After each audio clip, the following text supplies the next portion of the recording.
Picture this. It's 6 p.m. on a Tuesday. You're exhausted from work, dinner needs to be made, and your 5-year-old is having a meltdown. You reach for the iPad, and instantly, silence. Your child is mesmerized, completely absorbed in the glowing screen. Peace at last, right? But what if I told you that in that moment of relief, something far more sinister is happening inside your child's developing brain? What you're about to discover will fundamentally change how you view screen time forever. The creators of the very devices our children are glued to have made shocking confessions about their own parenting choices. Steve Jobs, the mastermind behind the iPad, never allowed one in his home. Bill Gates didn't let his children have cell phones until they were 14. The late Steve Jobs once said in an interview, "We limit how much technology our kids use at home." These tech titans understand something most parents don't. The devices they've created are digital cocaine for developing minds. I'm Dr. Sarah Chen, a child psychiatrist and mother of 2, and today I'm going to reveal the uncomfortable truth about what screens are doing to our children's brains. This isn't about fear-mongering or demanding you throw every device out the window. This is about understanding the science, recognizing the signs, and taking back control of your family's digital life before it's too late. The neuroscience bombshell. Let me paint you a picture of what's happening inside your child's brain right now. Imagine the human brain as a bustling construction site. From birth until roughly age 25, this construction site is working around the clock, building the neural pathways that will determine how your child thinks, feels, and behaves for the rest of their life. The most critical area under construction? The prefrontal cortex. This is your child's CEO brain, the command center responsible for attention, decision-making, impulse control, and emotional regulation. Here's the kicker. This area doesn't fully mature until the mid-20s. It's like having a Ferrari with bicycle brakes. Now, enter the screen. Every swipe, every notification sound, every colorful animation triggers a cascade of neurochemical reactions. The brain releases dopamine, the same neurotransmitter involved in addiction to drugs, alcohol, and gambling. But here's what makes it particularly dangerous for children. Their underdeveloped prefrontal cortex can't regulate this dopamine flood. They literally cannot stop themselves. Dr. Anna Lembke, author of Dopamine Nation, describes this phenomenon perfectly. Digital devices provide immediate gratification, but they're borrowing pleasure from the future. Every time your child gets that digital hit, they're training their brain to crave more. It's not their fault. It's neurochemistry. But wait, there's more. Recent neuroimaging studies have revealed something that should terrify every parent. Children who spend more than 2 hours a day on screens show actual structural changes in their brains. The areas responsible for language and cognitive development are thinner. The neural pathways for deep thinking and sustained attention are literally being rewired for distraction. The addiction by design. Here's what the tech industry doesn't want you to know. Your child's screen addiction isn't an accident. It's engineered. Companies employ teams of neuroscientists, behavioral economists, and addiction specialists to make their products irresistible. They use something called variable ratio reinforcement, the same psychological principle that makes slot machines addictive. Your child never knows when they'll get their next reward, whether it's completing a level, getting a like, or seeing a funny video. This unpredictability creates an addiction loop that's incredibly difficult to break. The colors aren't random either. That particular shade of red in notification badges, It's scientifically proven to trigger urgency and anxiety. The gentle buzz of a notification? Time to release just enough dopamine to keep you coming back, without overwhelming the system entirely. Former Google design ethicist Tristan Harris calls this the race to the bottom of the brainstem. Tech companies are literally competing to hijack the most primitive automatic parts of our children's brains. And they're winning. The behavioral transformation. As a psychiatrist, I see the effects every single day in my practice. Parents come to me worried about their children's behavior, not realizing the connection to screen time. Let me share some real patterns I've observed, though I'll protect privacy by using composite examples. 8-year-old Marcus used to love building with Legos for hours. Now he can't focus on anything for more than 5 minutes unless it has a screen.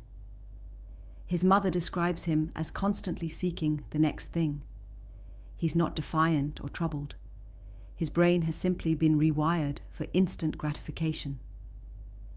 10-year-old Emma throws spectacular tantrums when screen time ends, but she's perfectly well behaved otherwise. Her parents feel like they're walking on eggshells, extending screen time to avoid meltdowns. What they don't realize is that these aren't typical tantrums. They're withdrawal symptoms. 12-year-old David has developed what I call continuous partial attention. He can't fully engage in any single activity.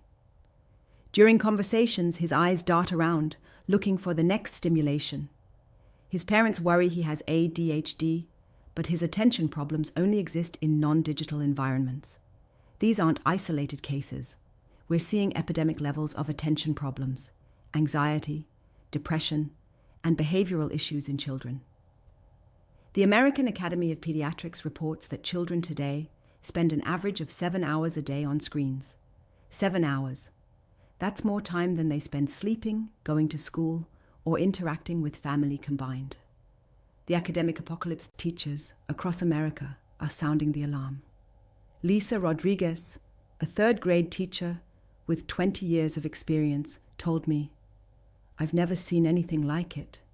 Children can't sit through a 15-minute lesson without asking when they can use the computer. Their handwriting looks like it belongs to much younger children because they're not developing fine motor skills. They struggle with books that don't have pictures on every page. The statistics are staggering. Reading scores have been declining for the first time in decades. The ability to engage in deep, sustained thinking, what educators call slow thinking, is becoming increasingly rare. Children are developing what researchers term cognitive impatience. They expect immediate answers, instant entertainment, and constant stimulation. But here's the truly frightening part. We're not just talking about academic performance. We're talking about the fundamental cognitive skills that determine success in life, the ability to delay gratification, to think deeply about complex problems, to persist when things get difficult. The Stanford Marshmallow Experiment famously showed that children who could delay gratification at age 4 had better life outcomes decades later. Higher SAT scores, better social skills, lower rates of addiction and obesity. Today's screen-raised children are losing this crucial ability to wait, to sit with discomfort, to find satisfaction in effort rather than outcome. The emotional earthquake. The psychological effects are equally devastating. Dr. Jean Twenge's research reveals that the generation raised on smartphones, Gen Z, has higher rates of depression and anxiety than any generation in recorded history. They're lonelier, despite being more connected than ever. They struggle with face-to-face social interactions because they've learned to communicate through screens. Here's what's particularly heartbreaking. Children are losing the ability to be bored. Boredom is crucial for creativity, for self-reflection, for developing an internal sense of identity. When every free moment is filled with digital stimulation, children never learn to sit with their own thoughts. They never develop what psychologists call intrinsic motivation, the ability to find satisfaction from within rather than from external rewards. I see teenagers in my practice who describe feeling empty when not engaged with a device. They've lost touch with their own interests, their own dreams, their own inner voice. It's been drowned out by the constant noise of digital stimulation, the social disconnection crisis. Perhaps most tragically, screens are stealing something irreplaceable from our children: authentic human connection. Family dinners are interrupted by devices. Conversations happen in fragments between notifications. Eye contact is becoming a lost art. Children learn emotional regulation by reading facial expressions, by experiencing empathy through real interactions, by navigating the complex world of human relationships. When these experiences are replaced by digital interactions, children lose crucial emotional intelligence skills. I recently worked with a family where the parents complained that their teenage daughter never talked to them anymore. When we dug deeper, we discovered that both parents were on their phones during most family interactions. Children learn what they live. If we model divided attention, they'll develop divided hearts. The Recovery Roadmap. Now, before you panic and throw every device in your house into the garbage, let me offer you hope. The brain's neuroplasticity, its ability to change and adapt, means that with the right approach, we can reverse much of this damage. Here's your comprehensive action plan. The Digital Sunset Protocol. Implement a household rule where all screens turn off 1 hour before bedtime. The blue light from screens suppresses melatonin production, disrupting sleep patterns. Better sleep means better emotional regulation, better attention, and better behavior the next day. The Analog Alternative Strategy. For every screen activity, have a ready, non-screen alternative. Bored child reaches for iPad. Offer art supplies, puzzles, or outdoor time. The key is having these alternatives immediately available and making them as appealing as possible. The Connection Campaign. Designate screen-free zones and times. No devices during meals, in bedrooms, or during the first hour after school. These become sacred times for family connection and real-world engagement. The Graduated Exposure Method. Don't go cold turkey. Reduce screen time gradually, 15 minutes less each day until you reach your target. Sudden dramatic changes often lead to rebellion and failure. The Mindful Consumption Approach. When screens are used, make it intentional. Choose specific programs or apps together, set a timer, and discuss what you watched afterward. This teaches conscious consumption rather than mindless scrolling. The Physical Substitution Technique. Replace digital activities with physical ones that provide similar satisfaction. Love action games? Try martial arts? Enjoy building games? Try real construction toys or woodworking projects. The Parent's Confession. I need to be honest with you. As I've researched and written about this topic, I've had to confront my own screen habits. There have been countless times when I've handed my children a device because I was tired, stressed, or just needed a moment of peace. I've checked my phone during conversations with them. I've modeled exactly the behavior I'm warning you about. This isn't about perfect parenting. It's about awareness and incremental change. Every small step matters. Every conversation about healthy technology use matters. Every moment you choose connection over convenience matters.